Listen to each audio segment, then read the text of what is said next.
This effective cycling videotape is designed to inform you, the cyclist or motorist, about 1. Safety equipment, 2. Bicycle handling, 3. Road surface safety, 4. Traffic safety, 5. Bikeways and bike paths, 6. Riding in the rain, 7. Riding at night, 8. Riding hills, and 9. Group riding. It covers many areas in a short time. For the novice, it may be a good idea to focus on one topic a day or week. The threefold syllabus included with the video also helps with review of key points. Are you ready to ride? Effective cycling is also a hands-on course that puts you and your bike in traffic. Thousands of cyclists have taken this course and benefited from the on-road knowledge gained. Also, the Effective Cycling book is available through MIT Press. It is a great companion to the video.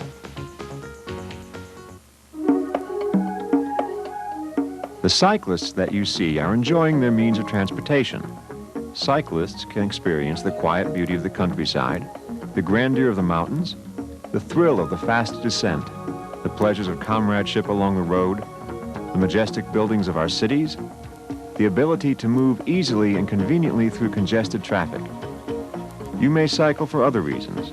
Perhaps you're too young to drive, find car parking is too inconvenient or expensive, or believe cycling is good for your health and the environment. But whatever your reasons, if your cycling experiences are positive, you will do more of it and get more out of life.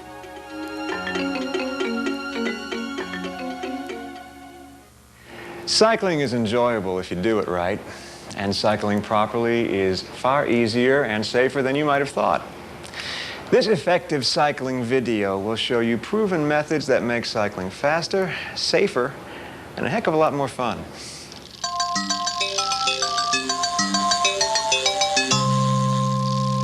As in any other dynamic activity, a safe vehicle and a small amount of safety equipment will greatly reduce your chance of injury.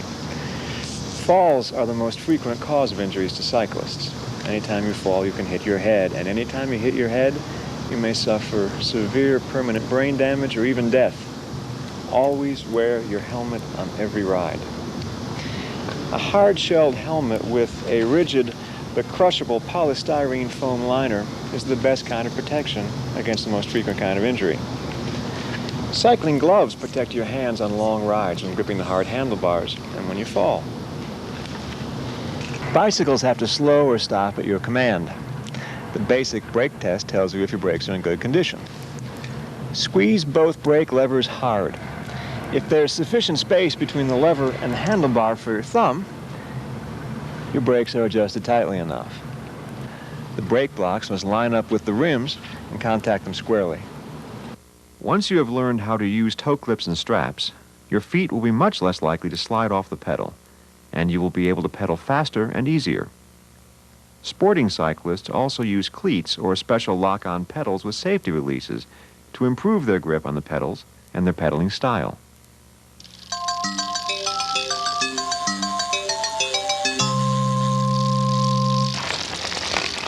You already know how to ride a bike, but you probably don't know the 3 important bike handling skills that we're going to show you next.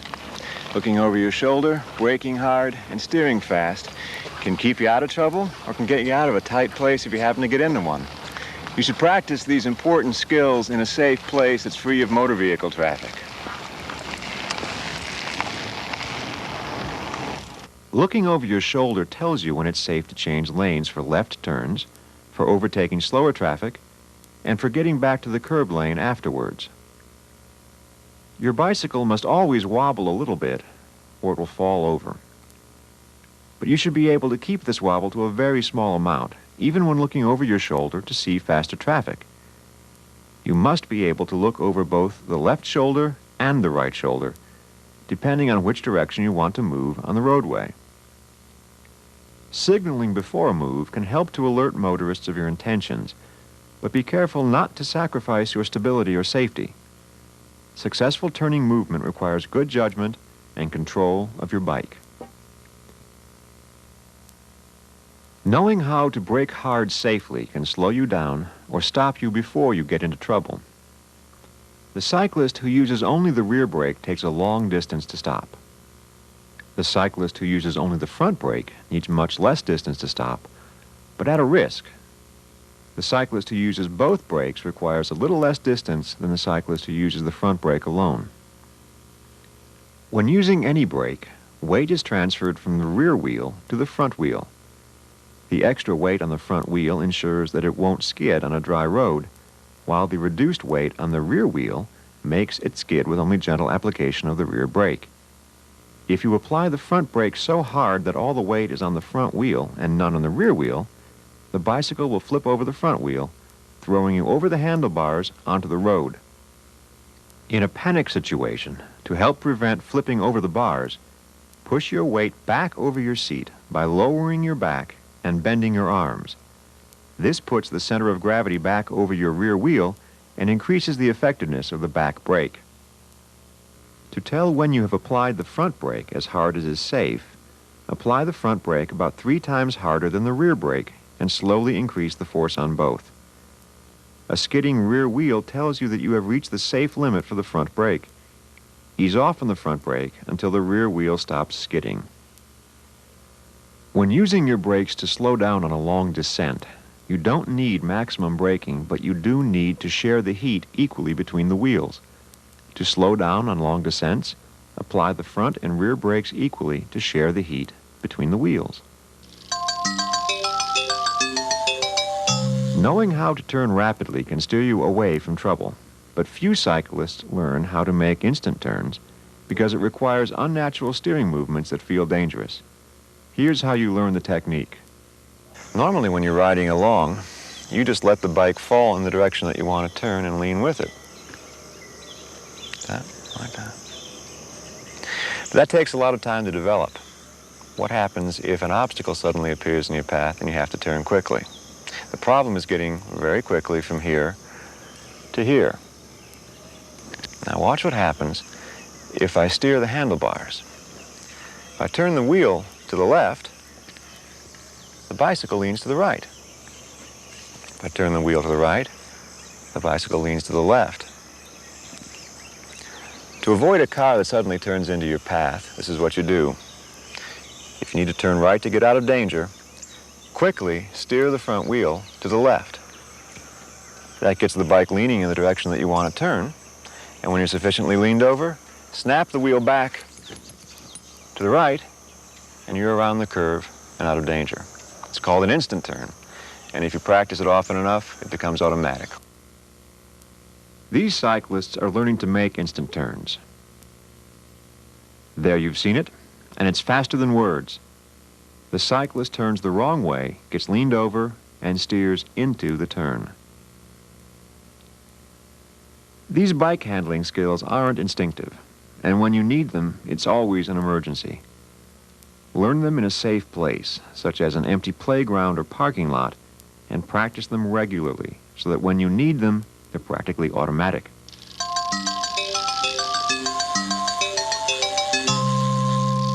Bikes go down easily, so you have to be especially careful on all slippery surfaces around potholes or on sand. It's like trying to ride on a floor full of marbles. Gravel collects at particular places, like this corner. Avoid it where possible. Where you must cross gravel, straighten up and go slowly. Observe the surface far enough ahead so you can steer around such hazards without sudden swerving. Drain grates with long slots pointing your way act just like great big holes that will swallow your front wheel, dump you on your head, and really ruin your day. Beware. Accidents like this are serious. When tracks are perpendicular to your path, they're just holes and bumps. Cross these as close to right angles as possible, rising off your saddle and using your legs as springs. These diagonal railroad tracks will snatch your front wheel out from under you and dump you on hard, sharp metal. Long before you reach these, look around for traffic. If necessary, signal to its drivers to stay well behind you. Eye contact with that driver assures you that he knows your intentions. Then steer away from the tracks, then steer across them as close to a right angle as you can manage, and finally straighten up.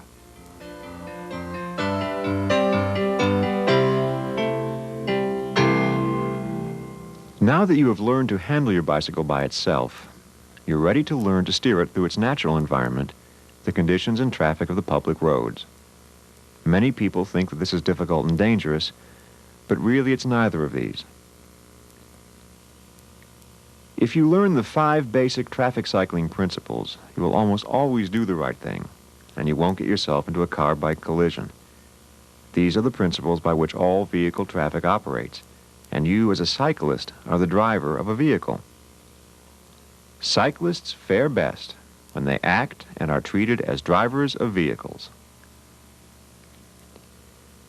The first principle is ride on the right-hand side of the roadway, not on the left and never on the sidewalk. If you ride on the wrong side of the roadway, you can't do anything right and other drivers can't avoid hitting you. This motorist didn't expect to find a cyclist coming at him on the wrong side of the road. Because this cyclist can't see the traffic signal lights, he doesn't know when it's safe to cross the intersection. He almost knocked him down, didn't he? Shouldn't the police stop such people? The second principle is, whenever you come to a street that is larger than the one you're on, or has more or faster traffic, or is protected by stop or yield signs, you must yield to traffic on that street. Yielding means looking and waiting and looking until you see that no traffic is coming close enough to be a danger. If trees, bushes, or parked cars obstruct your view, you must still position yourself so you can look along the road for traffic. This cyclist sees that no traffic is coming before moving out. You must yield to pedestrians on the sidewalk before yielding to motorists on the roadway. Stop signs say stop before yielding, but few people actually stop. Go very slowly, but be sure to yield to traffic because that is the important part. If you're in a group, each rider must be responsible for stopping or yielding before crossing. Groupthink can be deadly. Remember, it is the law to stop at stop signs, and serious fines can be levied against offenders. Don't enter the intersection on red. Go slowly to wait for the green, but stop before crossing the stop line. With a new green, look and wait for other direction traffic to clear the intersection. Then you are clear to go. When the signal turns yellow, stop if you can, search and sprint if you must. Don't slow down and get caught when the cross traffic starts. At an uncontrolled intersection, the driver arriving last must yield. You have the right-of-way when protected by stop signs or yield signs. Let people know that you intend to keep coming. Keep pedaling so they see your intention, even though you might have your fingers over the brake levers. Whenever you intend to change lanes or to move laterally on the roadway, you must yield to traffic in the new line of travel. Yielding means looking forward to see that there's no slower traffic in front of you, and looking behind to see there's no faster traffic behind you. Look in both directions until you see no traffic close enough to be a danger. When you see no traffic, you can change lanes immediately. When you see the traffic coming, you have to wait and look again. Whenever traffic is heavy and slow, you negotiate the lane change with the driver in the new lane. It's always best to communicate with the motorist. Hand signals and eye contact work well. If loss of control of your bicycle becomes a possibility due to road or weather conditions, a turning head can be an effective signal to that driver. Look at him repeatedly. Even extend your arm for a signal until you see that he slows down and gives you room. Look over your shoulder before turning to miss a hole in the road. Because a bicycle is such a narrow vehicle, it's better to cross a lane in 2 steps. The first step is to look and yield, then enter the lane. That lets motorists overtake you if they insist. The second step is to look and yield again, then cross the lane. Remember that each lane requires 2 looks and yields and 2 movements. Remember to use the same technique when moving right. It's just as important whichever direction you're moving. The fourth principle is intersection positioning. When approaching an intersection, position yourself according to which direction you want to go. We'll call this the rule of thirds. Right-turning drivers are next to the curb on that 1/3 of the road. Straight-through drivers are in the middle third, and left-turning drivers are on the left third. Right turn. Move to the right side third by the curb, then turn right. Left turn without a special turn lane. Search and change lanes early to the left third of the road. Yield to oncoming traffic, then turn left. Left turn from a left turn only lane. Search and change lanes early to enter the rightmost third of the left turn only lane. Ride on its right side. Yield to oncoming traffic. Turn left. Here's the cyclist's lane rule. If a lane serves only one destination, ride on its right-hand side. If it serves 2 destinations, ride on the side nearest your destination. On a 2-lane road, each single lane serves for both straight-through and left-turning traffic. The straight-through cyclist rides on the right-hand side of the lane. The left-turning cyclist rides on the left-hand side. You've seen what you do when approaching intersections. Between intersections, you obey the speed positioning principle. Between intersections, position yourself according to your speed relative to other traffic. Parked vehicles are at the curb. Slow drivers are next to the parked vehicles. Fast drivers are next to the center line. When slower than most other traffic, try to leave room for other drivers to overtake you. When you're as fast as other traffic, take the lane.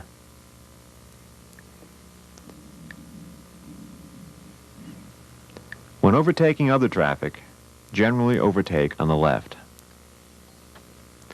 Overtaking on the right is allowed when the vehicle ahead is turning left, and when there is sufficient room for another line of vehicles. But never overtake on the right-hand side of cars that can turn right or might turn right. Never where there is a place that a car can turn into. You must also position yourself according to the width of the lane. This is a normal width lane. Both motorists and cyclists can share the lane in reasonable safety. Give the motorists room to overtake you. Observe the parked cars. Those that are empty are safe. But others, particularly near shops or businesses, may suddenly open a door at you. Ride a door's width out from parked cars unless you're pretty sure that they're empty. This is a wide lane. Allow room for motorists to overtake you, but don't hug the curb. Hugging the curb leaves you open to a collision caused by this type of motorist mistake. This is a narrow lane, one that is too narrow for a motorist and a cyclist to share safely. Always ride near the center of a narrow lane so that motorists won't be tempted to try to squeeze by you. Riding in double file is okay if motorists have plenty of room to overtake, because you won't be causing them delay. But single up when motorists would have difficulty overtaking you, or would have to wait before overtaking you, as a courtesy to them.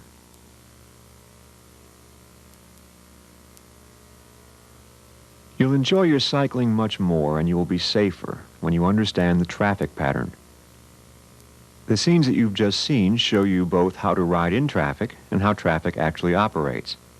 That's because both are the same. Cyclists fare best when they act and are treated as drivers of vehicles. The rules of the road are based on the 5 traffic principles that we've just seen, and traffic follows a carefully organized pattern. When drivers follow that pattern, dangerous conflicts don't occur, and delaying conflicts are resolved politely. Here are some other ways of thinking about the proper driving principles.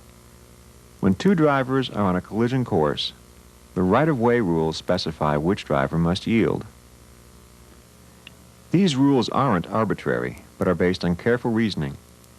Generally speaking, a driver who intrudes into the path of another driver must yield, as when he enters the roadway from a driveway or from a minor street, or when he changes lanes.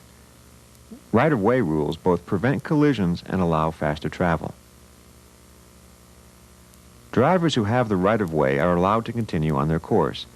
Indeed, they are expected to continue, because the driver who stops and tries to yield when the other driver is required to yield makes both drivers stop and delays everyone. Signaling doesn't change right-of-way rules. This movement is dangerous whether or not the motorist sees the signal, because he doesn't know when the cyclist will make the turn, and he has the right-of-way to continue past the cyclist. Signaling is for courtesy and safety. Signal to help another driver understand what you want to do, either to show that you won't get in his way, or that you want to get in his way if he'll be kind enough to let you. There are speed rules as well as right-of-way rules. The rule that always controls is that no driver shall exceed the speed that is reasonable and prudent, considering the conditions and the actual and potential hazards then existing. Drivers must not go faster than is safe for the conditions. That's not only the speed that their vehicle can make the turn, but the speed at which they can avoid hazards that might be around that curve. When different drivers wish to travel at different speeds, the rules assign responsibilities to both drivers. The driver who wishes to go faster has the responsibility to safely overtake the slower driver, giving him ample room and not returning to the right until safely passed. The slower driver has the responsibility to make overtaking easy, provided that it's a reasonable thing to do.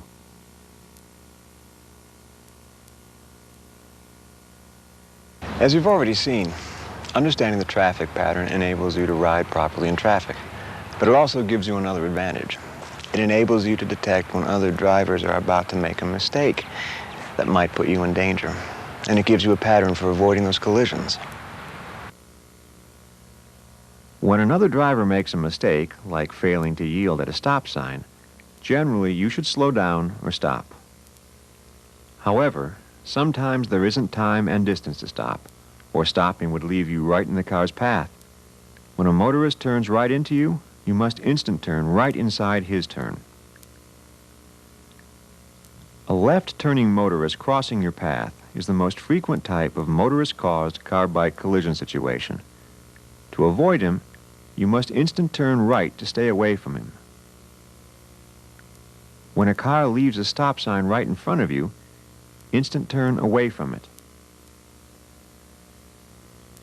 You're looking at the most frequent types of motorist-caused car-bike collision situations. Watch the motorists as you ride along and observe any who are getting into positions where they might make any of these mistakes.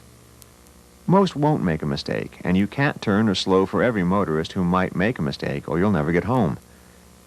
Just think about what you might have to do. Don't do anything different until you see the mistake start. Then immediately instant turn or hard brake, whichever is best at that moment. 80% of all serious car-bike collisions are at intersections. Staying vigilant and understanding the dangers will help ensure your safety. Remember that cyclists may make the same errors that motorists do, and some also ride the wrong way.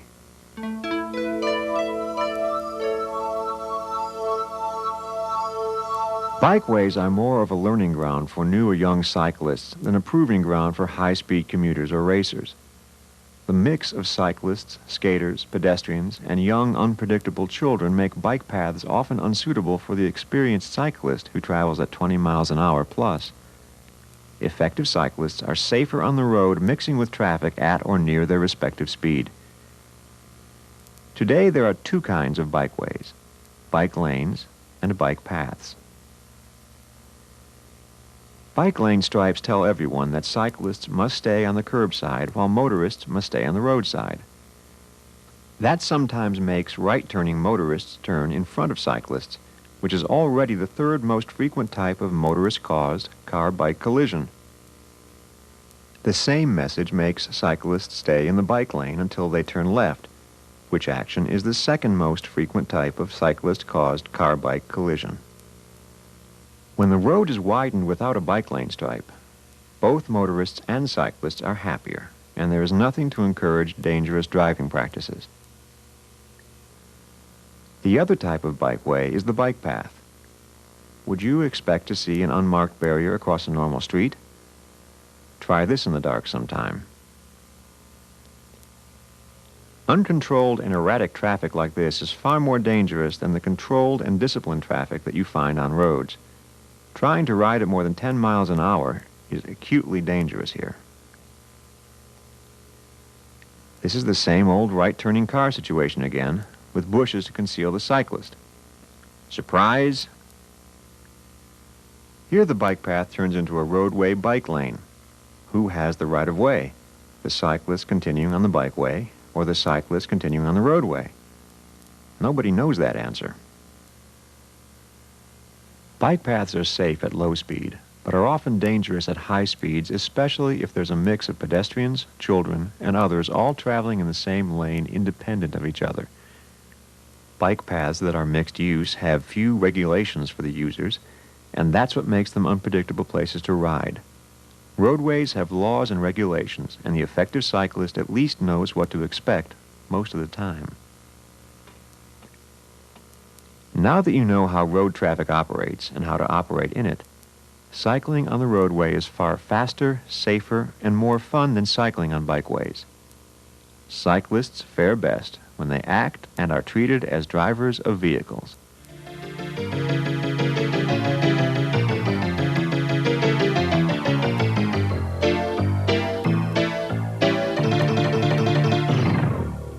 Riding in the rain creates two problems, keeping dry and avoiding accidents. The first part of keeping dry is keeping clean. Fenders protect you from the water and the mud that your tires throw back at you. Without fenders, you're going to be a mess no matter what you wear. Keeping dry requires keeping the rain off your body and letting the sweat evaporate. Gore-Tex fabrics work well under these conditions by shedding the raindrops and letting your body breathe. Sealed nylon becomes too hot too fast. Rain capes also work well by shedding the rain and letting air circulate beneath it to carry away the sweat. If you must ride fast in the rain and can't afford the wind resistance of a cape, then do as the racers do.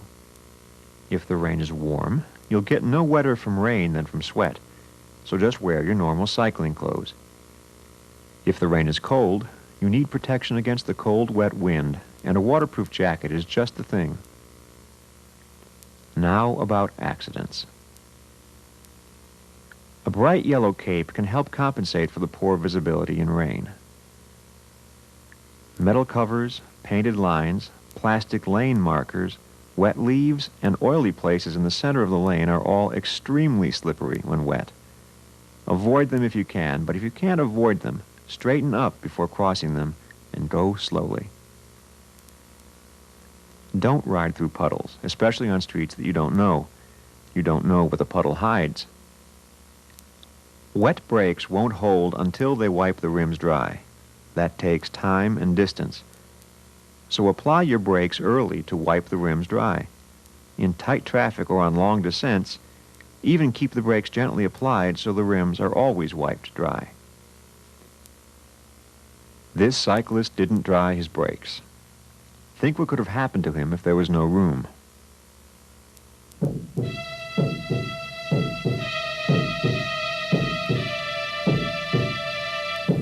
Riding at night is at least 10 times more dangerous than riding in daylight, but taking the proper precautions can help. You must inform other drivers ahead of you of your approach so that they can yield to you or steer around you. Only a headlamp can do this. A front reflector can't because you have to inform drivers whose own headlamp beams aren't pointing at you. You must inform drivers behind you that you're on the road. Since their own headlamp beams are pointing at you, a rear reflector helps do the job. This amber SAE type reflector is much brighter than the reflector that came on your bike. Most state laws require a headlamp, rear light, and reflectors. Retro-reflective clothing, flashing lights, leg light, and other options are available and viable. Night riding is more dangerous, and a few simple tests of your night riding equipment from your friend's car point of view may help you decide how conspicuous you want to be. In these tests, see how quickly you can find the cyclist here.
See how this cyclist's headlamp informs the motorist that he must yield to the cyclist. Reflectors can't do this because the motorist's headlamps aren't pointing at them. See how the amber rear reflector and tail light show the cyclist's presence from a long distance away.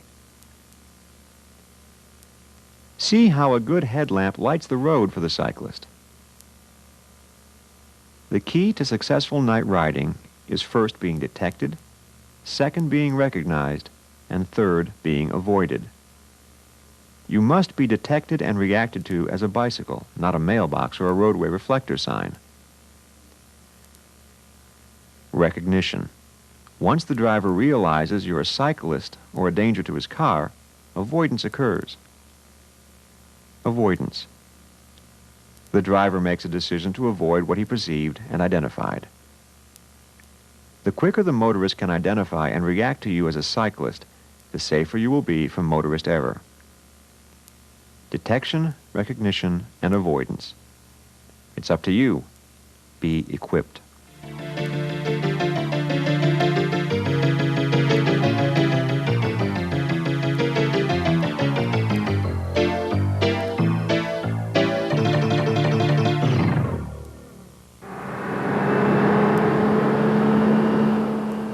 Now we come to the fun part. Mountain passes, climbs, and descents challenge you to your utmost and provide the spice to life. However, I can't take time to discuss the art of climbing. You'll have to discover that by yourselves. We must concentrate on the safety and traffic aspects. You climb slowly, so stay in single file close by the right-hand edge of the roadway. Mountain roads have sharp and frequent curves, so give the faster motorists all the room for overtaking that you can. At slow hill climbing speeds, you can easily avoid the rocks and roughnesses of the edge of the pavement.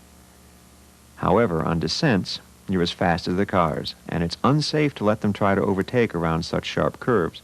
So take the lane and enjoy the thrill of the descent.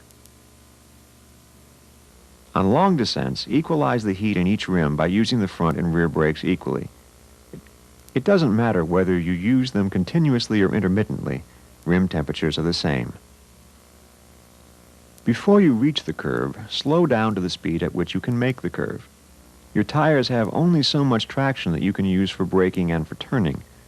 On a fast curve, you need all your traction for turning the curve, and you can't spare any for braking, so you must brake early and then turn. Your curves will feel best if you plan to lean into the turn instead of just letting it happen slowly.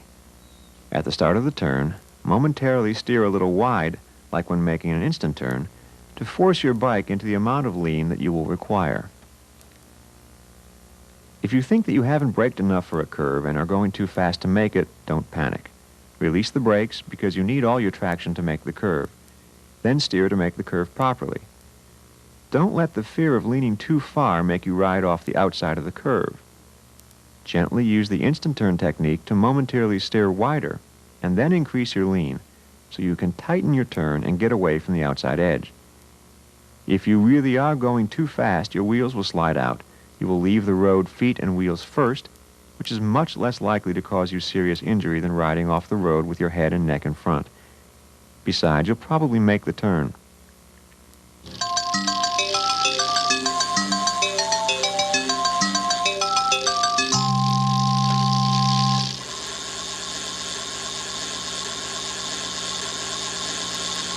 As I've said before, cyclists fare best when they act and are treated as drivers of vehicles.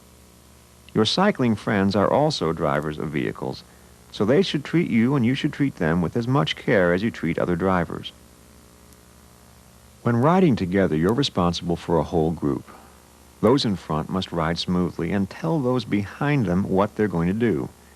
Those behind must be alert to follow the commands of those in front. When riding together, you must ride straight. The slightest sideways move may throw you against your neighbor. If you want to move sideways, always look over your shoulder first and delay your move until you see that you won't bump into a buddy. You would knock him down and cause a massive pileup. Even when you think that everyone knows where you're going to turn, make the signal to remind those who might have forgotten. Remember that those behind can't see the rocks on the road. Help them avoid the rocks by pointing them out as you approach them. Also give slow signals whenever you plan to use the brakes. When following another rider, never overlap wheels. If the front rider moves his rear wheel against your front wheel, it's as bad as getting your front wheel caught in a diagonal railroad track. Your bike goes off to one side, and you on your face on the pavement in nothing flat. Cyclists ride in pace lines to reduce the wind resistance. This takes real skill, but you can learn it.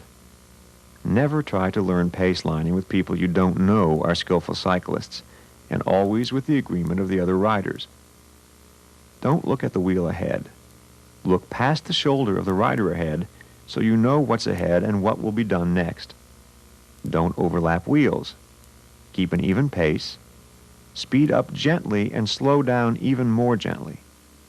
Keep the fingers of one hand over the brake lever, but never apply more than a gentle touch if you get too close to the rider ahead. Start 4 feet behind and learn to ride closer as your reactions get automatic.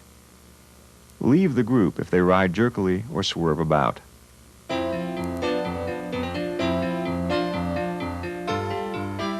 The cycling techniques that you have seen are just part of the cycling information that is in John Forrester's book, Effective Cycling.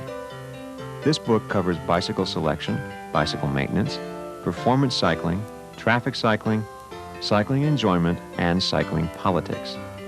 Everything you need to know to ride every day for any purpose you want, under any conditions of traffic, road, terrain, or weather. Effective Cycling is published by the Massachusetts Institute of Technology Press, and the 6th edition will be available in the spring of 1992. If you feel your community doesn't take cycling seriously, maybe the cyclists aren't serious effective cyclists. An effective cyclist models correct cycling behavior and is part of the transportation solution. It may be time to get involved with bicycle education where you live. Seidler Productions also offers an advocacy videotape package for communities.